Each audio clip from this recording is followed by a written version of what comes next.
اللہ اکبر. صحابہ کسے کہتے ہیں؟ صحابہ کون ہے؟ جن لوگوں نے رسول اللہ کے سامنے کسی کو نہیں دیکھا, کسی کو اہمیت نہیں دی. حضور کے سامنے جو آیا انہوں نے اس شیش محل کو اپنے قدموں سے چکنا چور کر دیا. ان لوگوں نے مکے جیسے وطن کو چھوڑنا پڑا. نہیں دیکھا کہ مکے میں کعبہ ہے, نہیں دیکھا مکے میں اللہ کا گھر ہے, نہیں دیکھا مکے میں زمزم ہے, نہیں دیکھا مکے میں صفا مروہ ہے. رسول اللہ نے کیا پیٹ کر لی مکے کی طرف. سارے صحابہ مکہ چھوڑ کر کے حضور کے پیچھے پیچھے چل دیے اور لوگوں کو بتا دیا کعبہ کی عظمت اپنی جگہ ہے. ذرا توجہ کرنا, مومن کسے کہتے ہیں؟ ایمان والا کسے کہتے ہیں؟ وفادار رسول کسے کہتے ہیں؟ عاشق رسول کسے کہتے ہیں؟ اللہ کے رسول نے مکے کی طرف پیٹ کیا کر لی. اللہ کا گھر کل بھی کعبہ تھا, آج بھی ہے, قیامت تک رہے گا. ایسا نہیں ہے کہ وہ پہلے اللہ کا گھر نہ تھا, جس دن سے بنا ہے وہ اللہ کا گھر ہے. انسان پیدا بھی نہیں ہوا تھا پھر بھی کعبہ اللہ کا گھر تھا. آدم آئے نہیں تھے پھر بھی کعبہ اللہ کا گھر تھا. فرشتوں نے پہلی مرتبہ اس کعبے کو تعمیر کیا, آدم کی ولادت سے پہلے تعمیر کیا. مگر اللہ اکبر, جب رسول اللہ نے کہا مکہ چھوڑ دو, حضور نے کیا کہا؟ مکہ چھوڑ. کسی نے کہا اللہ کا گھر ہے, اور مکہ چھوڑ کر کا مدینے پہنچو. وہاں تو کوئی اللہ کا گھر ہی نہیں تھا. توجہ فرمائیں, آپ کی توجہ ہے؟ ہاں, اگر توجہ ہے تو غور کرو. حضور کہہ رہے صلی اللہ علیہ وسلم مکہ چھوڑ دو. اور کہاں چلو؟ میں کہہ رہا ہوں ادبن مدینے چلو. لیکن اس وقت تو وہ مدینہ بھی نہیں تھا, وہ تو یثرب تھا. وہ یثرب تھا, یثرب. وہاں نہ کوئی اللہ کا گھر تھا, کوئی تھا اللہ کا گھر؟ کوئی نہیں.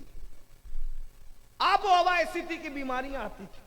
توجہ, شہر شفا چھوڑنے کے لیے کہا اور کہا شہر وبا کی طرف چلو. غور ہے آپ کی؟ توجہ ہے؟ غور تو کریں. شہر شفا چھوڑو, اور وہ تو شہر وبا تھا ہی اس وقت. یثرب چلو. اور پھر کسی صحابی کی زندگی میں یہ بات نہیں ملتی. کسی نے پوچھا یا رسول اللہ وہ تو بیماریوں کا گھر ہے, یہاں اللہ کا گھر ہے, وہاں اللہ کا کوئی بظاہر گھر نہیں ہے. اللہ کے گھر سے مراد ایسا نہیں کہ معاذ اللہ اس میں مقید ہے. یہ اللہ کا گھر اس کو کہتے ہیں, یہ نسبت تشریفی ہے, اس کو اللہ کا گھر کہتے ہیں نسبت کی وجہ سے. لیکن وہاں کوئی مسجد تو تھی نہیں اس وقت, نہ مسجد قباء تھی, نہ مسجد جمعہ تھی, نہ مسجد نبوی تھی, کوئی مسجد ہی نہیں تھی. یہاں حرم, وہاں کوئی حرم نہیں. یہاں شفا, وہاں کوئی شفا نہیں. لیکن صحابہ نے کوئی نفع نقصان نہیں دیکھا. یار نے کہہ دیا چھوڑ دو, چھوڑ دیا اور چھوڑ کے نکل گئے. اور پھر دنیا نے دیکھا یثرب تھا, نبی نے قدم کیا رکھے. پھر کعبہ بھی اس شہر کو حسرت سے تکنے لگ گیا. سبحان اللہ. نبی کے قدموں کی برکت تھی, یثرب مدینہ بن گیا. اور دنیا پکار اٹھی, نہ ہو آرام جس بیمار کو سارے زمانے سے اٹھا کے لے کے آئے خاک ان کے آستانے سے. سبحان اللہ, سبحان اللہ. وہ شہر شفا ہو گئے.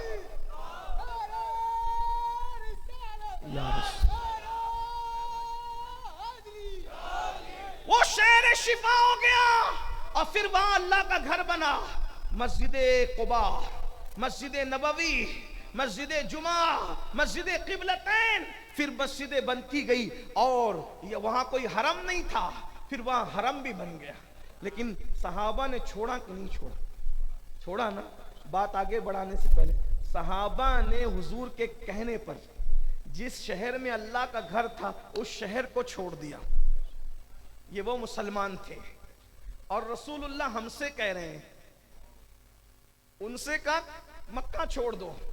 نہ انہوں نے حجر اسود دیکھا, نہ کعبہ دیکھا, نہ زمزم دیکھا, نہ صفا مروہ دیکھا, نہ شہر امن دیکھا, نہ اللہ کا حرم دیکھا. محبوب نے کہا چھوڑ دو تو چھوڑ دو. سب چھوڑ کر کے چلے گئے نا مدینہ شریف, کوئی نہیں بچا. اور رسول اللہ ہم سے کہہ رہے ہیں گناہ چھوڑ دو, اور ہم نہیں چھوڑیں. تو بتاؤ مومن بن رہے ہو یا منافق بن رہے؟ صحابہ نے تو بتایا نا کہ اگر نبی کہہ دیں گے مکہ چھوڑ دو تو مکہ چھوڑ دیا. کسی ایک نے بھی مکے میں رہنا گوارا نہ کیا، جہاں کی ایک نے کی 1,00,000 کے برابر. صحابہ نے بتا دیا ہم ثواب کے نیکیوں کے سوداگر نہیں ہیں، ہمیں تو یار کی مرضی پہ یار راضی رہے، بس اپنا کام چلتا رہے. بتاؤ وہ جانتے تھے اس فلسفے کو کہ خدا کی رضا چاہتے تو عالم خدا چاہتا ہے رضائے محمد. سبحان اللہ. جب اللہ محبوب کی رضا چاہتا ہے تو ہم کیوں نہ چاہیں. لیکن ان مسلمانوں میں اور ہم میں فرق کیا ہے؟ وہ رسول اللہ کے کہنے پہ مکہ چھوڑتے اور ہم رسول اللہ کے کہنے پہ گناہ نہیں چھوڑتے. اور پھر کہتے ہیں حضرت ہم پریشان کیوں ہیں؟ تو کیوں نہ ہوں، حضور کی بات مانی کب ہے؟ اور ایک بات یاد رکھنا، جب حضور کہہ دے یہ چھوڑ دے اور چھوڑ دے تو نقصان نہیں ہوگا، کبھی فائدہ ہی ہوگا. جب نکلے تھے، توجہ، جب نکلے تھے مکہ چھوڑ کے تو مہاجر بن کے نکلے تھے، اور جب پلٹے ہیں تو فاتح مکہ بن کے پلٹے. سبحان اللہ. سبحان اللہ. اور رسول اللہ نے بتا دیا میرے کہنے پر اگر چند دن کے لیے مکہ چھوڑا ہے تو واپس ایسے لے جاؤں گا کہ قیامت تک پھر تمہیں کوئی مکے سے نکال نہیں سکتا. سبحان اللہ. سبحان اللہ. بہت حضور کی فرما برداری کا امتحان ہو رہا تھا کہ حضور اپنے فرما برداروں کا امتحان لے رہے تھے کہ یہ کتنے فرما بردار ہیں اور ہم کتنے فرما بردار ہیں. وہ مکہ چھوڑتے ہیں نفع نقصان نہیں دیکھتے، وہ حج کی جگہ چھوڑتے ہیں نفع نقصان نہیں دیکھتے، وہ عمرہ کی جگہ چھوڑتے ہیں نفع نقصان نہیں دیکھتے. اور آج کے مسلمان کا حال یہ ہے کہ مسلمان تو سود کے چکر میں نبی کا فرمان نہیں دیکھ رہا ہے، پیسوں کو دیکھ رہا ہے. گویا کہ وہ پیسوں کا لوبھی، پیسوں کا لالچی، پیسوں کا عبادت گزار، پیسوں کا بندہ بنا ہے. اب مجھے بتاؤ مسلمانوں، جو اپنے نبی کی غلامی کرنے کی بجائے پیسوں کی غلامی کرے گا وہ عزت کے ساتھ کیسے جیے گا؟ اس کو سچا مومن کہلانے کا حق کب ہوگا؟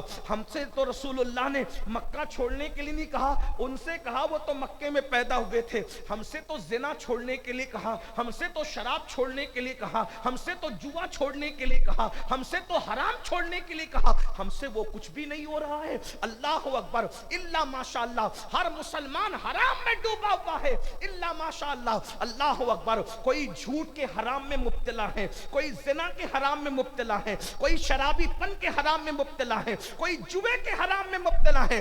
اب بتاؤ مسلمانوں. اور پھر صحابہ کرام پر ٹپنی لوگ کرتے ہیں، وہ صحابہ جنہوں نے رسول اللہ کے کہنے پہ شہر چھوڑا.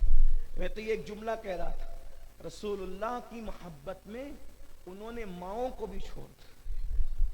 ماں چھوڑنا کس کو کہتے ہیں؟ ماں چھوڑنا